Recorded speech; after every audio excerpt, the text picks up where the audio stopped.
Today we're going to build and speed paint an Alpha Legion Saboteur Consul. This model is the test model for the Alpha Legion allied contingent I'm building for the Siege of Chthoniya campaign, as well as my first attempt at using Citadel contrast paints. The Alpha Legion Saboteur comes in a standard clam pack and is what you would expect in a modern multi-part Forge World character kit. The head and small parts are separate, as well as the arms with the shotgun. The body is two pieces, split at one leg, and then there is the cape. It's a very simple kit, and while it includes instructions, I doubt any hobbyists will have to rely on them. I do appreciate that the complete cape is separate and can be attached to the model after painting, versus it being required to be glued on during initial assembly. This will let me paint it off the model, which will make everything so much easier and faster. I start by clipping the parts off and then carefully cleaning any excess resin like mold lines, casting gates, vents, and shims. There is a little antenna on the top of the backpack. You could soak the model in warm water and straighten, but I just used a lighter to quickly flash heat it and move into place. If you are going to attempt this, be very careful not to hold the lighter in one place too long, as the model will melt and the detail will soften. I start assembly by gluing the leg to the body and then gluing the model onto the base. I always position my models a touch behind the center line. It's partially habit from starting Warhammer during the age of pewter where bases were slotted, but it generally helps balance models which tend to slightly lean forward. I glue the power pack onto the cape, and then I move on to the power dagger and right arm. I then glue on the left arm holding the Astartes shotgun. I dry fit the cape to make sure it aligns with the shoulder pauldrons. I finish by gluing on the head. So here is our Saboteur ready for paint. Using Citadel Chaos Black, I prime the model and cape. I make sure to cover all angles and get a full even coat. I then switch to Citadel Lead Belcher Spray and hit the model with a light coat. This might seem overkill on a single model, but using a spray can for a layer of silver metallic will save me a lot of time when I apply this approach to my line infantry and start batch painting 10 to 30 models at a time. I transition to the airbrush and use Vallejo Model Air Chrome. I use this to highlight the flatter lead belcher spray and give some variation to our silver. If you don't have this paint, the important part is that you use a brighter silver than the previous step.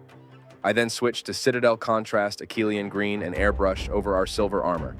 Games Workshop calls this green, but it's more of a blue. This layer is progressive, so the heavier you go, the darker it will be. It's cool to have some variation. I plan on having different levels of darkness throughout the army. Alpha Legion are unique in that their Legion colors vary slightly between greens, blues, and purples. I then use Citadel Contrast Carandra's Green and very lightly airbrush a very thin layer on a few parts of the armor. I go very light on this layer, and it's mostly to introduce a subtle green variation to our metallic blue armor. Using Citadel Abaddon Black and a brush, I paint all of the black details. This includes holsters, cables, power dagger sheath, shoulder pauldrons, Astartes shotgun frame, and sling. Once all of the black is blocked in, I switch to Citadel Ironbreaker and paint all of the silver details. This includes armor trim, armor joints, buckles, cabling, grenades, parts of the Astartes shotgun, the power dagger and sheath, and the vents and antenna on the power pack. Then, using Citadel Eshin Gray, I do a loose highlight over all of our black parts on the model. This doesn't have to be a super clean edge highlight. Next, using Citadel Wordbearer's Red, I paint the eye lenses on the helmet and the two buttons on his wrist scanner. Using Citadel Caliban Green, I paint the lens on the scanner. Using Citadel Mephiston Red, I add another layer to the red wrist scanner buttons and the eye lenses. I switch to Citadel Warboss Green and do a loose highlight over the display on the wrist scanner. Next, using Citadel Nuln Oil Shade, I wash down all of our black and silver metallic layers. This will tone down the brightness, and the wash will sink into all the recesses and help punctuate the model's detail.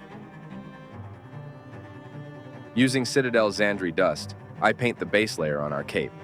I chose a tan color because I often game in arid desert terrain and want the model to blend into his environment.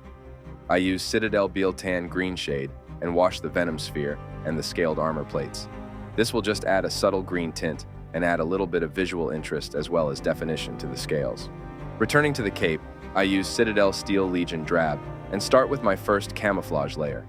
I add the first shapes, evenly spacing them to allow room for more patterning.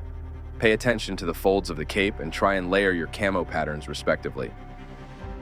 My second camouflage layer is Citadel Straken Green. Following the same pattern as before, I add the second camouflage layer. I built the second layer off the first, making sure that the two elements are always bordering against each other. The third camouflage layer is Citadel Dryad Bark. I repeat the same previous process until the pattern feels balanced and complete. Next, I do a light dry brush of Citadel Ushabti Bone over the entire cloak. This will blend our camo pattern and act as a highlight. I then use Citadel Seraphim Sepia Shade and wash over the underside of the cape. We will do the backside later after we glue it onto the model. Our model doesn't have a ton of real estate for transfers, but I do want to add an Alpha Legion icon to the left shoulder pauldron. I cut out and apply the transfer. When assembled, the cape covers half of the left pauldron, so Forge World only sculpted the exposed portion. I just apply the transfer to the surface I want it applied to, and leave the extra bit just hanging off. When the transfer is dry, I add Walther's Solvaset to help set it in place. The excess parts of the transfer that I don't need just snug down onto the model and will live under the cape.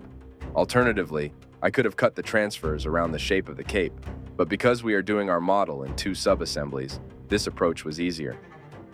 Now, with the wash on the underside of the cape and the transfer dry, we can glue our cape on. Switching back to Citadel Seraphim Sepia Shade, I wash the outside of the cape. The wash will settle into the folds of the cape and further blend the colors on our camouflage pattern.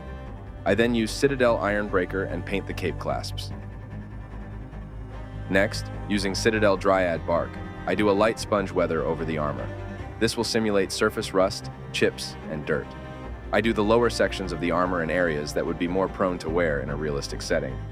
I then use Citadel Ironbreaker and do an even lighter sponge weather over the armor. This will simulate more recent battle damage. Using Citadel Nuln Oil Wash, I return to the cape clasps and give them a wash to tone them down and make them match the other already washed silver. Our Saboteur is looking pretty good. Let's move on to basing.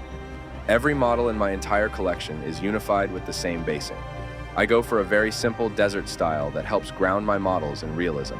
This is particularly necessary with the brighter, more colorful legions, as they can easily border cartoonish when given a less realistic basing style. Using PVA glue, I apply a layer over the entire top of the base. This model's cape is pretty low, so you have to go slow and possibly use a smaller brush than normal to get full coverage. I dip the model's base into a gravel mix.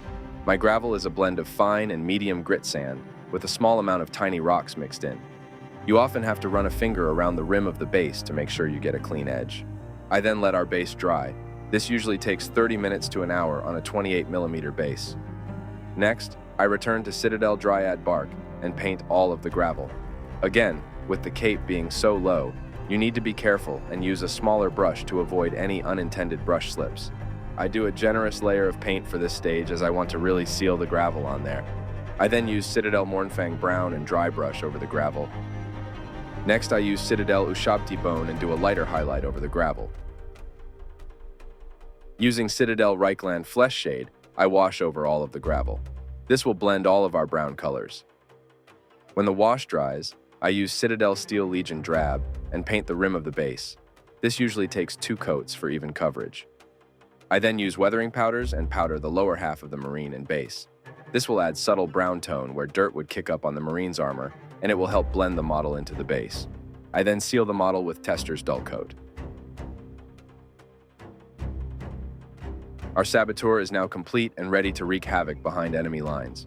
Alpha Legion are a very quick but rewarding legion to paint, and I look forward to completing a full allied contingent of them. Thank you all for watching, and if there are any other models or units you want me to paint, please let me know.